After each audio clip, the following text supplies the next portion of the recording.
we can get started here. Thanks to everyone who's joining us. And thanks to Dr. Mugera and Mr. Nelson, who we have on board here. You'll see on your screen. And thank you, Mr. Louie, for co-hosting this event and telling all of us confused 10th graders what this NYP project entails.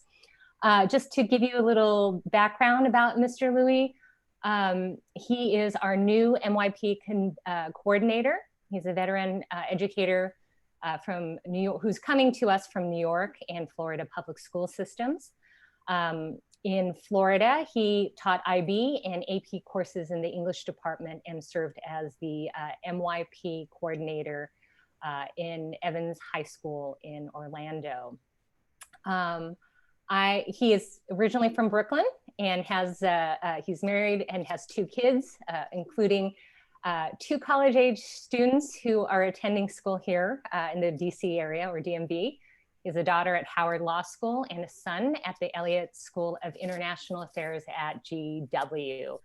And his wife, Carrie Ann Brown Louie, will be joining the art department at BCC this year. So, or is she here already? I might have, yes, she's here. Okay, so I will let him take it away. This session is being recorded in case you want to refer to it later or know of another parent who wasn't able to attend but was interested in learning the information. So I'll leave it to you. And if you've just joined us, please make sure your microphone is muted so we can make sure we can hear Mr. Louie. Take it away. Well, first, I want to thank you, Yoon, for putting this together on behalf of the PTSA. I really appreciate it. And in the spirit of the IB, our International Baccalaureate Program, I want to take this opportunity to greet all of you in all of the languages present on this slide. There are years that ask questions and years that answer them. 2020 has asked many questions that may never be answered. But when it comes to this personal project, my aim is that this presentation will answer many of your questions. Now, in order to go ahead and frame this presentation, the first few slides will address what the personal project is and why students are tasked with completing one. The following slides will go ahead and take you through the different phases that the students will be progressing through in the upcoming months. And the final slide will focus on the roles and responsibilities of the various stakeholders involved in this endeavor. Now, what is the personal project? The personal project is an independent research project based on students' interests and talents. And I want to go ahead and emphasize the word independent. It's not a science project, not a social studies project. I always tell the students it's a you project. It's supposed to be something that you are passionate about. Students set their own goals and plan for how to achieve their goals. A product is eventually created or an outcome is reached. Students earn half an elective credit on their transcript. And this year, they have the opportunity to receive 15 SSL hours. Now, why personal project? If you think about the NYP philosophical framework, student learning is based around inquiry. So the personal project allows students the opportunity to engage in an extended inquiry about a topic of their own choosing and interest. It encourages students to use and apply the ATL or approaches to learning skills that they have developed over the course of the program. It supports the continued development of the IB learner profile traits. And finally, it stimulates, in a low-risk environment, processes of independent learning that students will use in upper grades and beyond the walls of BCC. Now, The personal project involves 3 essential elements. The first element. Oh, I'm sorry, Mr. Louis, your slides aren't progressing. So if there's a way to do that. Let's see.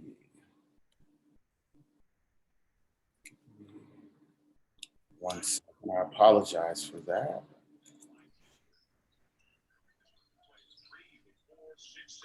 Mr. Louis, I believe if you put it in present mode, it should change it to the full screen, and you should be able to right click or press the right arrow to advance. Okay. So, In the top right, right underneath My MCPS Classroom. I agree, Tony. It just looks like it's not in view format yet. Yeah. Oh. Yeah, right there. The present. Oops, my mistake. Right here. Mm-hmm. Is that better? Mm-mm. Try that one more time. Okay. The present mode. It should also allow you to do that by clicking on View right next to File, Edit View. Okay. So File right here. Go over to View and underneath the View tab. Oh, okay. View. Present. Is that working? No, but maybe if we can't get to the view format, if you just remember to click on the next slide, we still can see it, Tony. Okay. Are we at the 3 essential elements slide at this point? We see what is the personal project. Oh my gosh. Yeah, we see slide 5 right now. Okay. Yeah, I'm on slide 7. Okay. If you just click on 7 on the left-hand side, it'll pop up. It's just not full screen right now.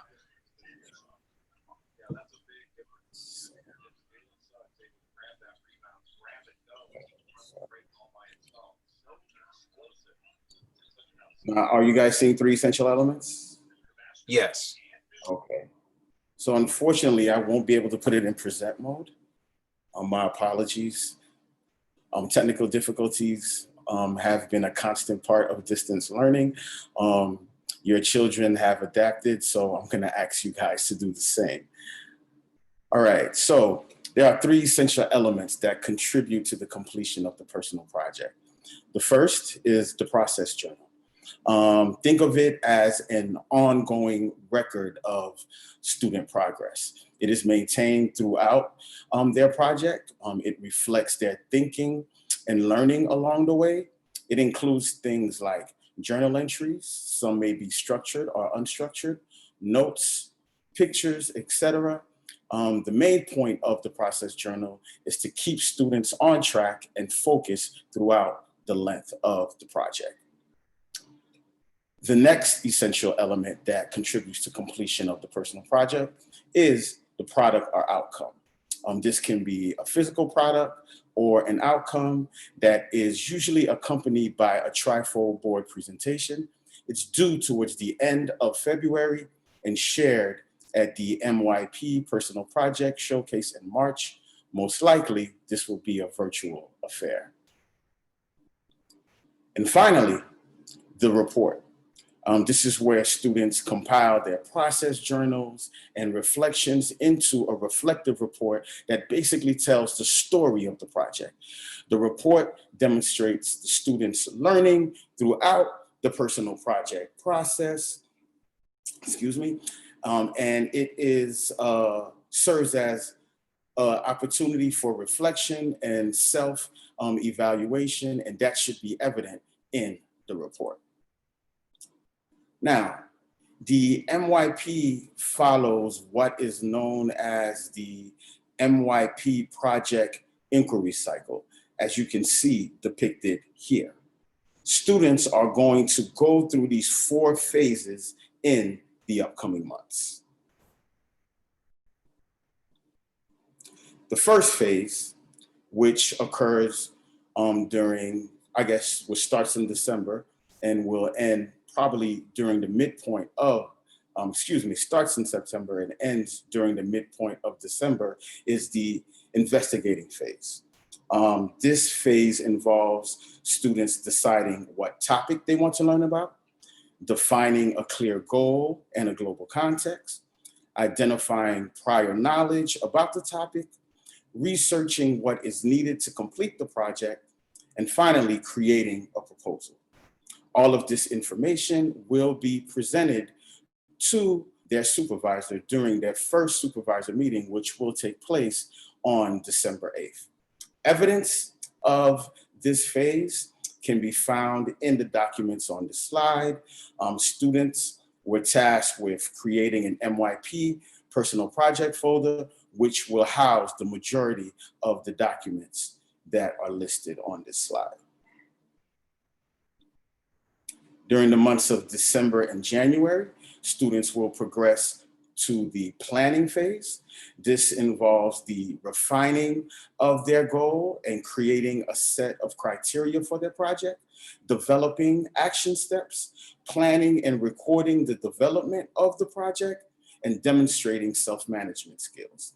Evidence of this phase can be found in the process journal, the goal and criteria document that they're going to complete, the to-do list that they are going to go ahead and complete, as well as the pre-meeting reflection document that they will bring to their second supervisor meeting, which is tentatively scheduled for January 19th. The third phase, which occurs during the months of January and February, is the taking action phase. This involves students using the action steps that they created to complete the project.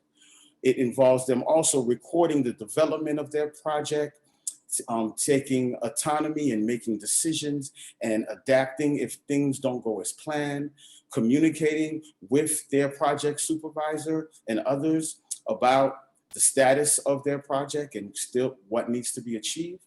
Also, it involves the creation of a product or the development of a particular outcome. Evidence of this phase can be found in their process journal, the pre-meeting reflection document that they're going to bring to the final supervisor meeting, which is scheduled for February 19th, and of course, their product or outcome. The final phase of the personal project is the reflecting phase. This takes place during the months of February and March.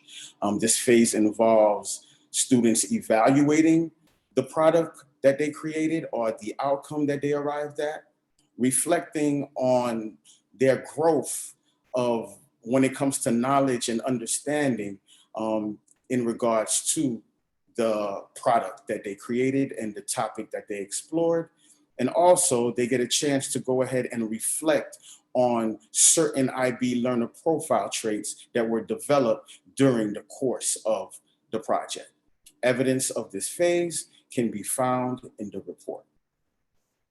Now, when it comes to the stakeholders in this great endeavor, the MYP coordinator, that's me. My job is to facilitate everything related to the personal project. I am the be-all when it comes to everything MYP. So students should feel free to go ahead and email me, and I will gladly take time to go ahead and respond to any queries or concerns that they may have. And that's the same thing goes out to you parents. Teachers, their main role is basically to be a supervisor that entails providing feedback and providing support to students during this process. Students, they are the investigator. They are involved in this extended period of inquiry to go ahead and immerse themselves in everything that is related to the topic that they are exploring. And finally, your job as parents, and you guys have been doing a great job. I can tell by some of the emails that I have received, your job is to basically monitor your child's progress. The MYP seminar course homepage on Canvas is a great way to go ahead and see how your child is progressing when it comes to the various stages that I just outlined for the project. And so thank you for your time. And I want to encourage you to keep MYPing. In other words, keep molding young prodigies. So Yoon, if there are any questions, I think that this will be an excellent opportunity to go ahead and give parents a chance to ask them, and I will do my best. Thank you so much. There are questions. And for others who have them, feel free to put them in the chat and I will read them to Mr. Louie. Either Mr. Louie or Mr. Nelson or Dr. Morera can tackle them. First one, I guess the students have things that are supposed to be completed in less than a week. I know that there's a December 8th deadline that my son received, but my daughter hasn't anything about MYP this year. She hasn't heard anything about MYP this year. So can you explain what the students are expected to complete by the 8th? So the 8th, the students basically have to come to the supervisor meeting with a tentative topic and goal related to the project.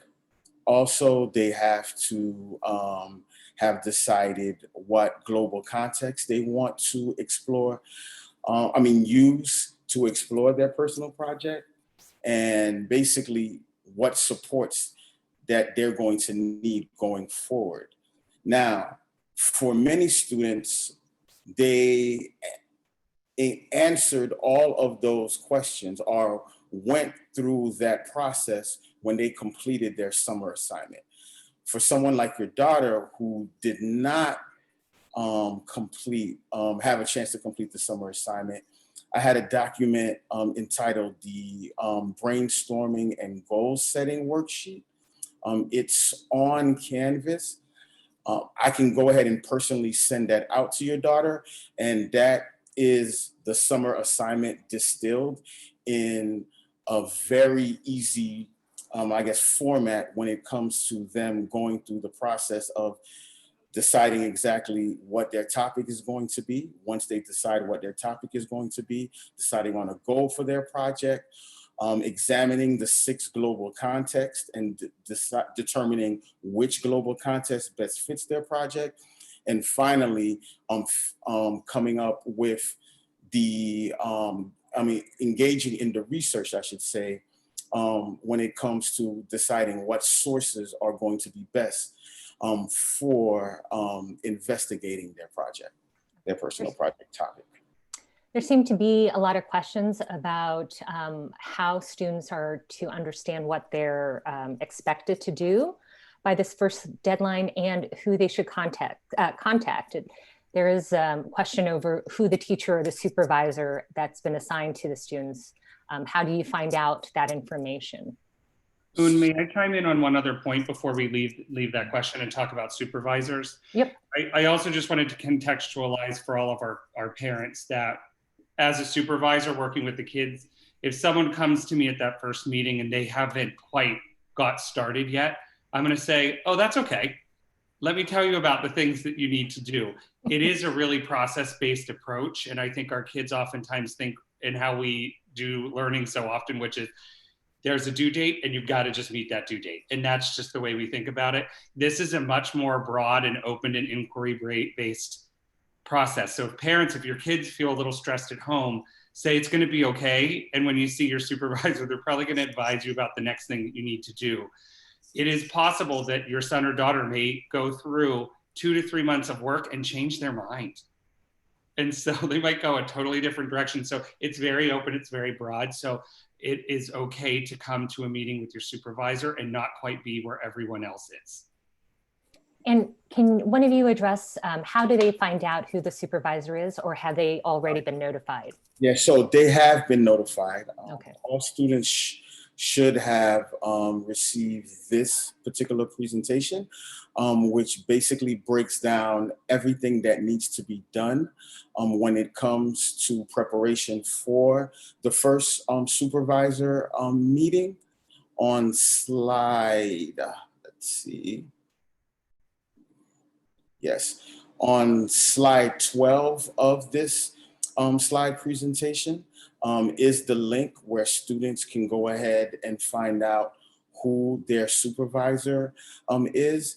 If you can go ahead, Yoon, and maybe give me a list of students who for some reason did not receive this presentation, I will personally email that student and ensure that they have access to this document. This document is also on my Canvas page under lesson materials. So students can go ahead and access it there as well. Okay. I can note to all of the parents who are saying that they're not sure. We do have another question.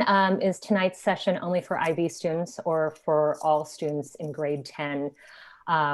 I know for a fact it is for all students because my recent graduate had to do it and he was not in the IB program. And I think the IB program starts anyway in the junior year. So sophomores wouldn't be eligible, but I'll let one of you answer that as well. Yeah, we're IB World Schools, so everybody is in MYP 9th and 10th grade. Now, if they choose to take a diploma track and be fully immersed in IB courses or elect to take certain IB courses, that's something that they, that is voluntary, but 9th and 10th grade, everybody is considered an MYP student. I don't know if you want to add something to that, Dr. Magera or Mr. Nelson.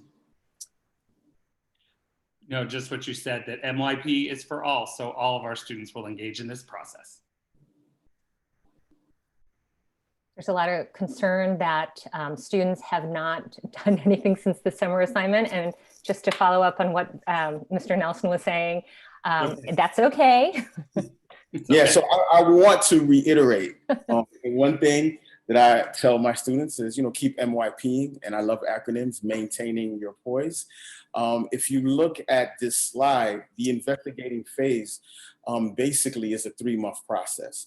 And so when they arrive at that first supervisor meeting, if they did what they were supposed to do during the summer assignment, then they're fine. That's exactly where they need to be. That means that they've decided what their topic is going to be, crafted a goal, they know what global context that their project is going to be explored through, and they have an idea of some of the sources that they're going to use in order to engage in the personal project process. So if your son or daughter has done that, then they're ready right now for their first supervisor meeting, because all of the questions during that meeting are going to center around those 3 things: topic, goal, and sources that you are going to go ahead and use when it comes to the personal project.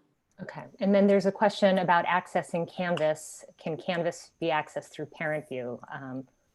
And that I can't answer. Yeah, that's a technical question. I don't know, Dr. Magera or Doug. I know I have quite a few parents who are part of my Canvas page. I'm not sure what their view is. I don't know that one either. That might be one we record and take back. Okay. But the resources, the good news is the resources we would put on Canvas, we have available in our resources. So you could always reach out to us directly if you needed anything. Yeah, you should be able to access this if you're in Parent View in Synergy, and I believe it's resources or parent resources, I believe, and you should be able to see that when you go to parent resources when you're in Parent View. But of course, to get Parent View, you have to ensure that you already have your account set up. And I know that there's some people who don't have it set up yet. So if you are one of them, you need a key code access and you need a link, just send me an email and I'll definitely be able to forward that information to you so you can have access to Parent View, which will then link up with the Canvas. There are some questions about communication with the supervisor. I guess some parents were surprised that this was the first time that they were notified about it. Have students been in touch with their supervisor prior to this week? No. And so basically The first meeting is an introductory meeting. It's not a high stakes process. Once again, like Doug said, we don't want students to feel stressed about the personal project. This is an opportunity for them to go ahead and indulge in something that they're passionate about. This is not something that they should be thinking in terms of pass or fail. Right? This is an opportunity for them to grow as an IB learner. And so, and this is the format that the students are going to use when crafting their first email to their supervisor. And there are 3 documents that they're going to go ahead and send to their supervisors. If you look at the first document, it is the pre-meeting reflection sheet. And when students access that particular document, they'll see that the 4 questions on the document are the 4 questions that they had to answer as part of their summer assignment. And so there's no extra work that needs to be put in when it comes to answering those questions, because if they completed the summer assignment or the brainstorming and goal setting worksheet, or even the personal project proposal document, those 4 questions were part of all 3 of those documents. So that document doesn't involve any work. The next is a link to their process journal.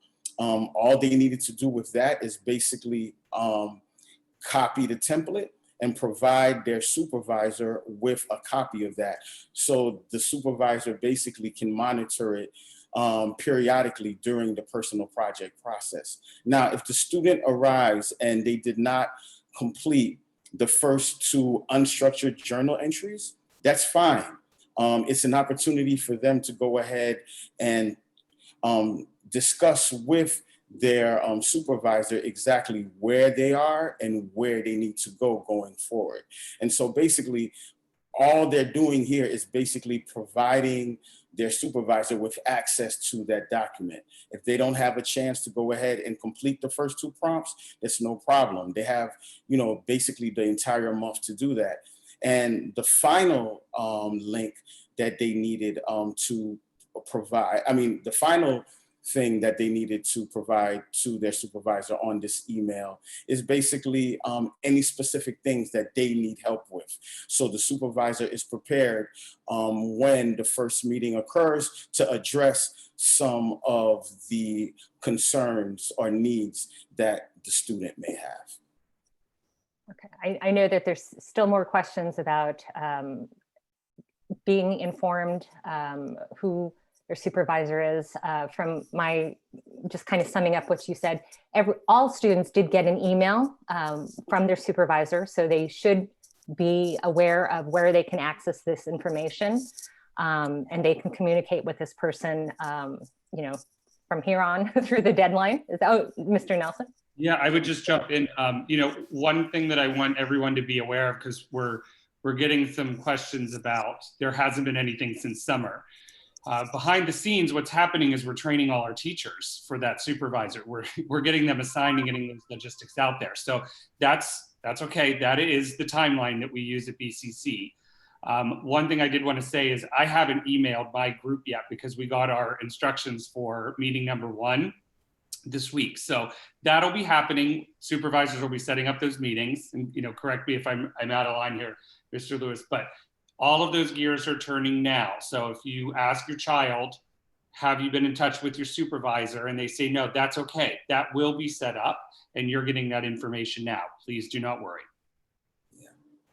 And the only thing that I wanted to add to that, Mr. Nelson, is that I sent an email blast to the majority of the students when it comes to all of the steps moving forward, how to go ahead and contact your supervisor. The reason I say the majority, it came to my attention that certain students were not enrolled in my MYP Canvas course. And so I'm in the process right now of reaching out to those, I think it's about 15 students that for some reason were not enrolled in my MYP Canvas course that just came to my attention today.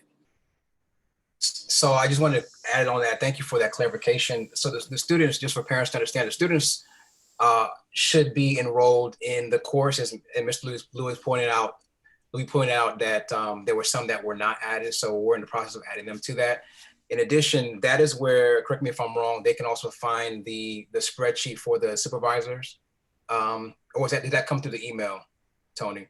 It's both places. Both They places, can find it in the email, and also it's part of the Canvas course. Yeah, so I wanted to also just point it out because I'm looking at the spreadsheet now, and I can actually see there are students who are actually looking at the spread, like they're actually live. You know how in Google you can see who's looking at it. So there are kids on the spreadsheet. It does have the teacher's name, it has their department, and it has their student ID or who they're linked with. So that there is a spreadsheet that they can look at and see who they are assigned to. And the first meeting, as I put in the chat, it will take place next week. I know there were some questions about they haven't heard anything from the supervisors. Well, we're going to start that process next week when we actually have our meeting. And so we did have our staff meeting. Our last staff meeting was, as Mr. Nelson pointed out, was kind of like a training aspect. We had Mr. Tony did present to us, to the staff members about the process and so forth.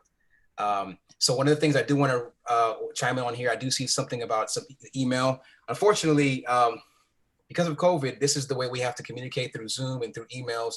It is very tough, we understand that, but no longer can we do the PA announcements where everyone hears everything at the same time, or I can just grab kids from their classrooms and talk to them in the hallway.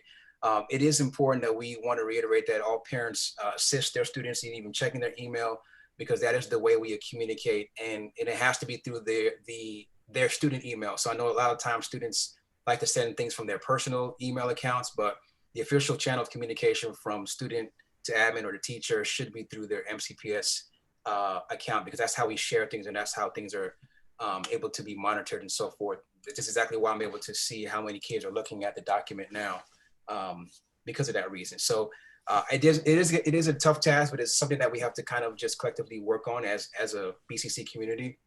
And I know it's very, very tough for everyone involved, not just the BCC thing, it's just the countywide or even say nationwide, because we're trying to reduce the screen time, but at the same time, we do have to we can only communicate through email because we're not going to be in person. And the beauty of Google Docs and Google Sheets is that it is a shared aspect, so we can all buy into that and see things at the same time as it's happening. It's a real-time update. So thank you for sharing that with the kids so that they can see who their supervisor is. Yeah, and if I can just add something to that, Dr. Magera, I'm actually on the Canvas page. If students click on the lesson materials button, they'll see a link to the document that contains all the supervisors. And if they directly want to access that document, the Zoom meeting links, that also will take them directly to the sheet that has all of the supervisors listed and the students as well. And so that's a quick and easy way that they can go ahead and find out who their supervisor is. I just want to chime in, since I do have an older son who went through this. I just want to say he wasn't sure how his project was going to unfold, and there were some, some bumpy, spots along the way. But he was able to adjust his project as the time and the school year went forward. It's very flexible. It really is very individual to what your student wants to do and the message that he or she wants to relay. And I think working with your supervisor, they can kind of hammer out some of these details along the way. So don't panic just yet. Definitely not. And if I just add something to that, Yoon, ideally the personal project takes about 25 to 30 hours to complete.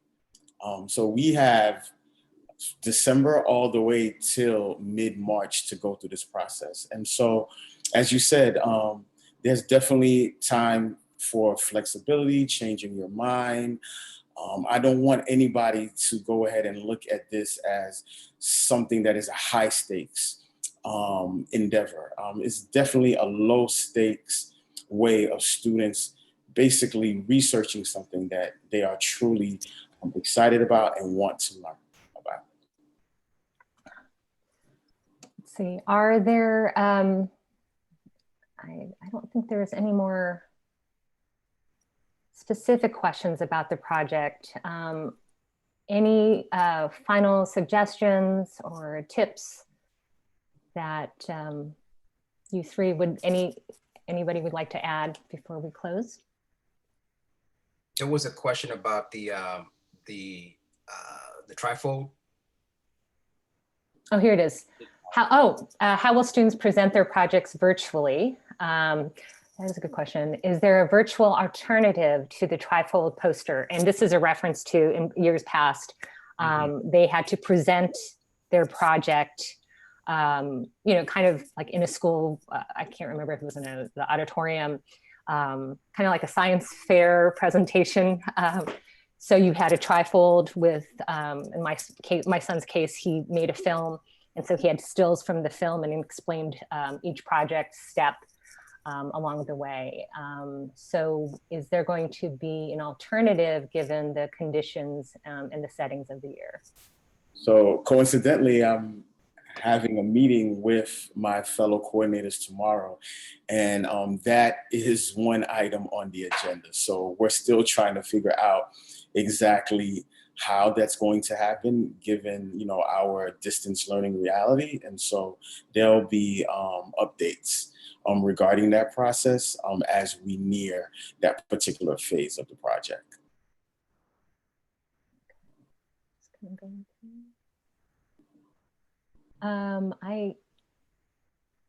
see, there was a useful tip from Lyric, who is our PTSA president.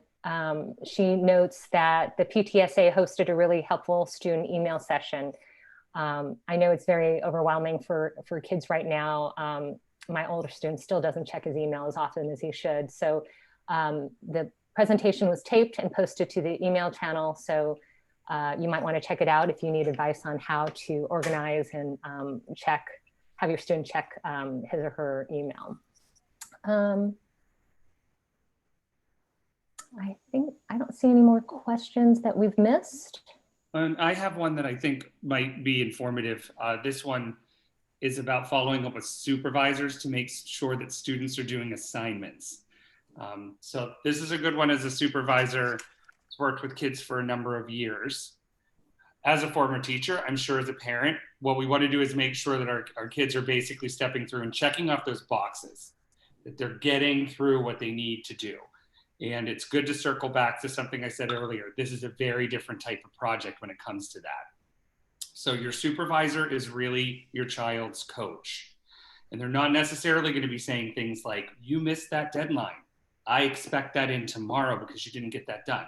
What we're going to do is be probing with questions such as, you seem a little behind. Why do you think that is? Do you think you're going a different direction with your thinking here? If so, we might need to go back and adapt that global context. So a student may feel that they're behind, or when you look at it may seem, but actually they're really doing the deliberate inquiry that we want our kids to pull out of that. So I've given some of the highest rubric scores to students that seemed behind the entire time, but their process journal, how they reflected through everything they're asked to do, the thinking was so rich. Even though they were maybe feeling really worried about that trifold board, the thinking was so rich, their rubric score was higher because you engaged in such a thoughtful process with them. So I really want to bring parents back to something I said earlier. It is a very open-ended inquiry-based project. So your kid should be able to tell you who their supervisor is. Don't hesitate to be in contact with us. Like if you're thinking, it feels like my child is behind, emailing us, we'd be like, oh, no. Their thinking is just growing. They're going a different direction. We're okay here. We can be in contact with one another and communicate about that. And I don't want everyone to get worried about due dates, deadlines, checking boxes, all of those things that we're accustomed to doing, because it very much is a different experience. Yeah, there are no deadlines. We only deal with lifelines here. And then one thing I want to note is that your child is not going to be, they're not going to be particularly with a student or with a teacher that, they may have on their schedule. All staff are involved in some way, shape, or form. So even administrators as well. Mr. Nelson and I served as supervisors last year. So we're all, I mean, this is a total, some of you already have experienced this before because you've had older children, but this is a total buy-in from BCC in where, as I mentioned, teachers, even admin serve as supervisors to our kids. And so there's been a couple of questions. I just want to really quickly address that again in case some of the people didn't read the chat. I know there's a lot of activity going on in the chat. So if I didn't answer the question in the chat, my apologies. We do have days that we're building in the calendar in regards to when the students are going to meet with their supervisor. That's like our dedicated time. That does not mean that they cannot talk to their supervisor, communicate with their supervisor at any other time. So for example, I think it's the 8th of next week, I believe, correct me if I'm wrong. They can email their supervisor on the 9th, on the 10th, or anytime after that, and it can be a two-way communication. So, but then also that we also have other rounds that we're building in where it's going to be quote unquote mandatory time for them to then meet with the supervisor, but they can always have check-ins at any time they want to. Something that I did as well, and Mr. Nelson did, it could be after school, during lunchtime. But in addition to that, we also do have those dates built in for that reason, so. There's a good question about some examples of what these projects can be, some past examples. Dr. Megara noted that one person did a project on character development in Japanese anime. One person did something on cryptocurrency. You guys have experience in this. Do you want to talk about some projects, some that you know, that took place in the past year, so parents have an idea of, you know, the different range of projects that students can take on? Yeah, so I had a student that wanted to be an OBGYN, and she was just fascinated with the different stages that a fetus goes through during 9 months. And so what she decided to do, because she also had an affinity for art, is she created a set of clay figures that mimicked the different stages that a fetus goes through when it comes to the various trimesters of pregnancy. And during that process, she was learning a lot more about, you know, that particular process. And I had another student who felt that the makeup that was on the shelves did not necessarily match her skin tone. And so she wanted to figure out, as far as when it comes to foundation, you know, exactly how is foundation made? Like what does that process involve? And so she went through the inquiry process of figuring out exactly, okay, this is how foundation is made. Now, this is the pigments that, you know, are usually involved in the formation of certain powders when it comes to different skin tones. And she basically engaged in a process where she figured out how to go ahead and create foundation that matched her skin tone. I would also share one example. I think all of that is really on point. I just want to give I feel like my role is to give you a taste of what I'm doing as a supervisor. I would tell you that if one of the students I was working with asked me for examples of what the students did the year before, I would ask them why they want to know that. And I believe that deep inquiry and authentic inquiry should really come from that person. I would do a little pushing on. I'm hesitant to just provide you an example. I'd rather ask you richer questions about where you want to go and how we're going to do that. Because that process journal that Mr. Lewis was talking about is so essential. The kids are going to be writing about it, reflecting about their thinking along the way. And it is the picture book. It is the story in writing of what the thinking was for that child. And if the goal is we're growing our skills for our kids, reflection is a great place for them to grow, and supervisors coach kids into that deep reflection. So I would want to spend time really talking it out with the kids more than sharing an example of what someone else did. There's a question of whether students can record rather than write journal entries. Yes, that definitely is an option. And that is detailed in the process journal. And their process journal is also a very open format. They can paste pictures into it. They can do it online. You know, I've had kids just do whole sections of images on Google Slides, things like that. It is really open. It's great.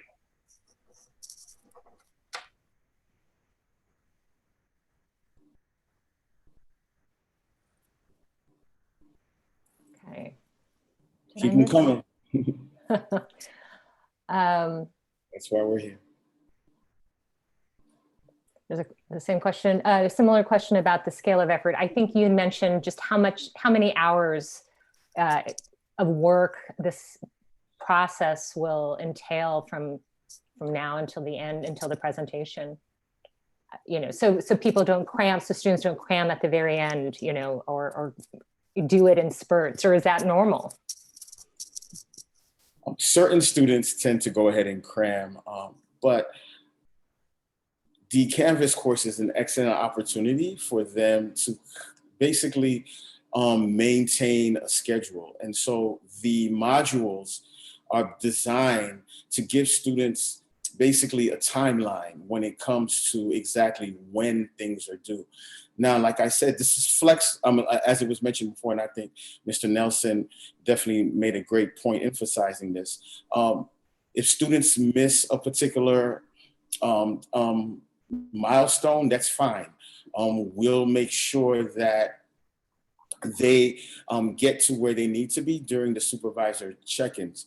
But this is an excellent tool for them to go ahead and basically map out exactly how much work needs to be done in the upcoming months when it comes to the completion of the project. I just want to emphasize something that Dr. Margera had noted in the chat and also online. He noted that students can contact their teacher at any time. And he didn't note that there are dates built into the calendar that are solely dedicated to these meetings between the supervisor and students. So communication does seem to be very open in this process. I don't see any more questions or new topics. Maybe I'm missing something. There was a lot of chatting in here. Is there anything you think we've missed that you would like to add? Just once again, I just want to make sure that if it's a parent on here that they have not signed up for their parent view account, I'll put my email in the chat. And that way just email me so I can be able to assist you and get you your access code to access parent view, which will then allow you to access some of the things that are in there for Canvas. Great. And Yoon, I know I mentioned earlier, so I mentioned this earlier, but if there are any students who for some reason were not part of my email blast, if I can get those names. Yes, I'll go through the chat afterwards. And I know I keep saying one more thing, and I keep adding things. We just want to thank you all as parents for coming to this session. We know it's very, very difficult for you as parents, for them as kids, and for us as staff. It's difficult for everyone. And as I mentioned before, this is definitely a buy-in from all of us here at the BCC High School. And even Dr. Mooney, our principal, our Phyllis leader, he actually is serving as an advisor, and he has 5 students. So the principal is involved in this as well. So we definitely want to make sure that no child will be left behind. We're definitely going to be looking forward to having them grow, and we're looking forward to whatever the project may look like in this virtual format. Thank you. Thank you, everyone. Dr. Margera, Mr. Nelson, and Mr. Louis, thank you so much for your help. I know some parents were panicked. I was a little too, even though I've had a son who's gone through it. Each year just seems like it's a new set of conditions, new personality. So we all have questions about it. Thank you very much. And thanks to all the parents who've joined and for your questions. Hope a lot of answers were provided. Have a good evening. Thank you all. It's great to be here. Thank you all. Thank you all.